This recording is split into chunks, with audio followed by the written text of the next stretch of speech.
What's up, guys? I am Corey, and this is Apple Knows. So without further ado, let's get started and see what Apple knows this week. Or, one second, do you like this setup? This is going to be my new setup, and I pretty much think that this is going to work. I'll give you the secrets to how this works in a video coming this week. So, leave a comment below and tell me if you guys like the setup. And without further ado, let's get started and see what Apple knows this week. Have you guys ever dropped your phone in a toilet or dropped it in a pool? Or maybe jumped in the pool with the phone in your pocket? Not a good idea. I have to say I've dropped my phone in a toilet before, and it is not fun. If you've ever tried to bring it to a store to get it fixed, a retail store or a repair shop, it doesn't matter if it's your manufacturer or not. Sometimes they'll say that they can't help you because of your liquid contact indicator is changed colors, and that means you have had water inside your phone. By the rumors going around, Apple might have a change in heart about their water damage policy. The reports that are going around are saying that Apple will look at your iPhone or iOS device, whatever it is, as long as there's no corrosion inside your device, within the chips, or anything inside your device. And that'd be good if you're like outside just walking around and it starts raining and you have your phone out and then you turn it and water gets inside your phone. You're like, oh crud, whatever, it's just a little bit of water. But then you have a problem with your phone, a few weeks down the road, you go into the Apple store and you're like, hey, my phone's not working, and they look at it and they see the water indicator changed colors, and they're sorry, I can't help you, so here you go, here's your broken phone. Well, that doesn't help me.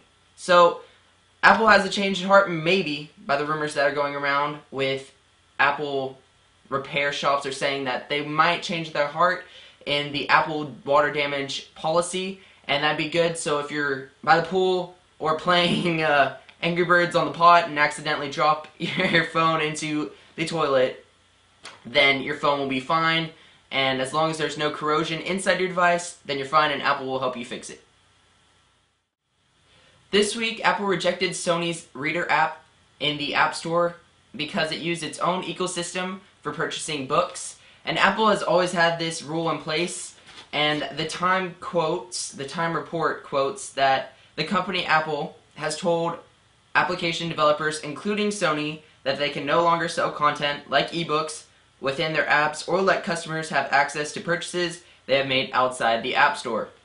Apple's main reason for doing this is because they get 30% of whatever the developer puts out, and so if they're making $1 from the stuff that they're doing, from the books or whatever application they're doing, let's say Angry Birds, just out of the random, that Eagle Eye or whatever it's called, if they charge $1 for it, then Apple gets 30 cents of it and the rest goes to the developer, which is 70 cents, and that's how Apple makes its money for putting out the apps on the App Store.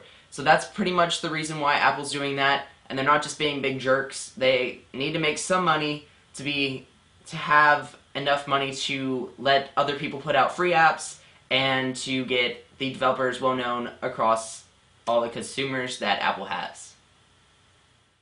9to5Mac has got their hands on a believed to be iPad 2 screen with the help of iFixYourEye.com.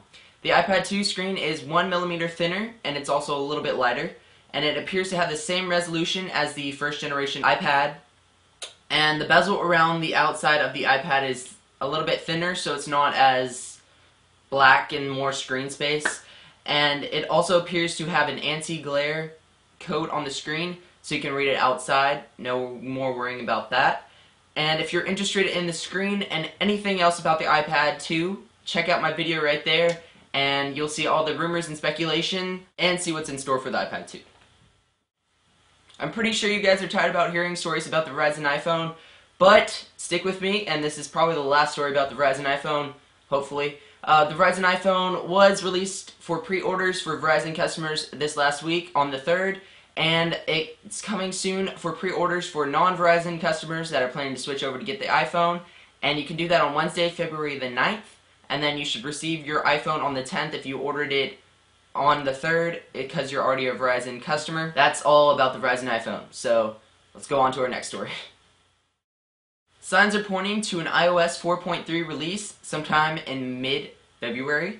The third release of beta for 4.3 was released to developers, and it seems that Apple's trying to get out the software really fast, and then hopefully out to consumers pretty soon in mid-February. And it makes sense with the Verizon iPhone that's just been pre-ordered and hopefully coming out pretty soon on the 10th, and then hopefully the iPad 2 pretty soon after that. The untethered jailbreak from Greenpois0n for iOS 4.2.1 is now available. The jailbreak works with the iPod 2nd generation, 3rd generation, and 4th generation, the iPad, the only generation that's out, iPhone 3GS, and the iPhone 4. And while jailbreaking is free and legal, just as long as you do nothing illegal with it, remember it voids your Apple warranty, and while you can restore your iPhone or whatever device, you're risking breaking your iOS device.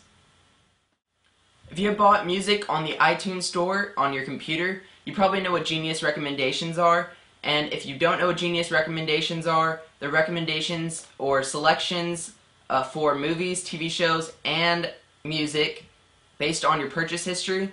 And this feature has been out for quite some time now, and on the iTunes version on your computer. And now it can be found on your iPhone and iPod Touch. By tapping on the More tab on the bottom of your iTunes Store app, it will reveal the new option for Genius recommendations. You do not need to download anything to see these new features. Apple has put it up on their servers, and therefore you do not need to update your phone to see the new changes. All you have to do is tap on it. That is all Apple knows this week. Check back next week to see what else Apple knows. I'm Corey, and to see what Corey knows, follow me on Twitter at www.twitter.com/CoreyEwing1. The link will also be in the description.